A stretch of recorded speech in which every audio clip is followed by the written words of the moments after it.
La meditación de hoy está basada en Filemón capítulo 1, versos 12 al 14. Dice así: el cual vuelvo a enviarte, tú puedes recibirle como a mí mismo.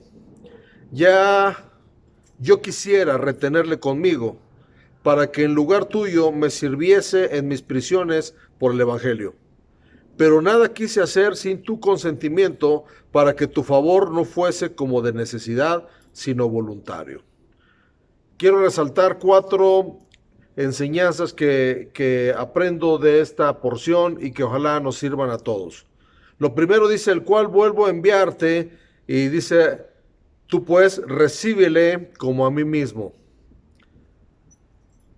Lo primero que podemos aprender es que Jesucristo mismo nos recibió a nosotros y nosotros de esa misma manera debemos recibir a nuestros hermanos. Dice Romanos 15:7, por tanto recibíos los unos a los otros como también Cristo nos recibió para gloria de Dios. Pero le añade, recíbelo como a mí mismo. Y otra vez habla de el lugar que tomó Jesucristo por nosotros. Dice la palabra de Dios en Mateo capítulo 8, verso 17, para que se cumpliese lo dicho por el profeta Isaías cuando dijo, Él mismo tomó nuestras enfermedades y llevó nuestras dolencias. Y luego el más grande mandamiento dice, amarás al Señor tu Dios, pero también a tu prójimo como a ti mismo. Jesucristo nos amó como a sí mismo, a tal grado que tomó nuestro lugar, y pues no es nada fácil poner las manos en el fuego por alguien. Y esto habla de que el apóstol Pablo tenía una firme convicción de que Onésimo había cambiado de vida, porque el que está en Cristo, nueva criatura es. La otra enseñanza que yo encuentro aquí es que Onésimo tenía un espíritu de servicio, el cual el apóstol Pablo estaba resaltando, porque le dice, pues yo quisiera retenerlo conmigo para que me sirva en mis prisiones por el Evangelio, pero lo voy a enviar a ti, lo voy a enviar a ti. Y esta enseñanza nos habla de que todos los ministros de Dios, todos los pastores, todos los apóstoles necesitan un escudero. Necesitan una persona que les ayude en el trabajo que desarrollan. El apóstol Pablo quería que Onésimo se quedara con él, pero mejor se lo envía a Filemón.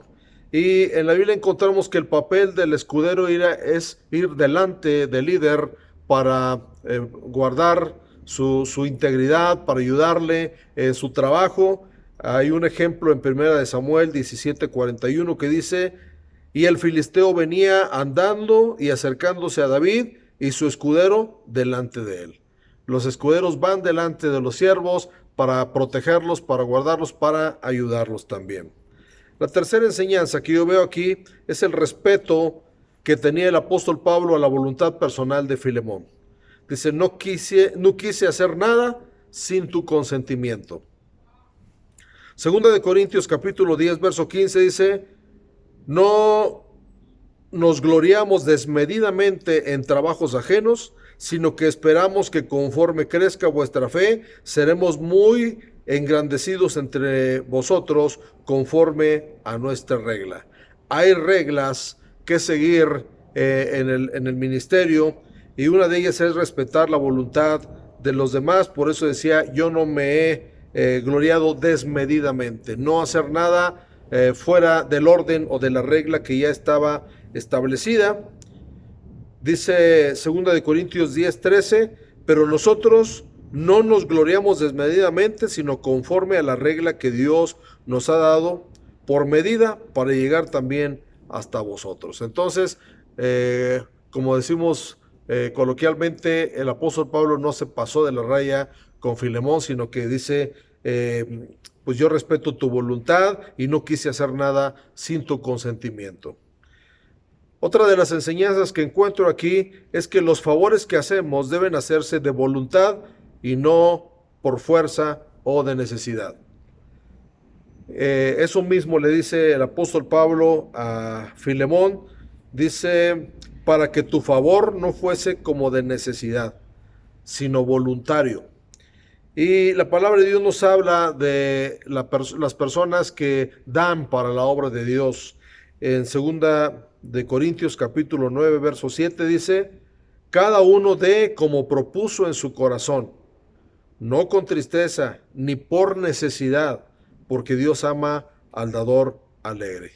Cuando hagamos un favor a alguien, hagámoslo no por necesidad, sino hagámoslo voluntariamente y con gusto como un ejemplo de servicio a Dios. Y entonces el apóstol Pablo sabía que era muy necesario que Filemón recibiera a Onésimo, no porque se lo estaba mandando, sino porque el amor de Dios estaba también en Filemón para recibir y para aceptar a Onésimo, que en algún momento le fue inútil, pero que ahora le era útil. Aprendamos de la palabra de Dios y que estas meditaciones sirvan para nuestra vida diaria. Dios les bendiga.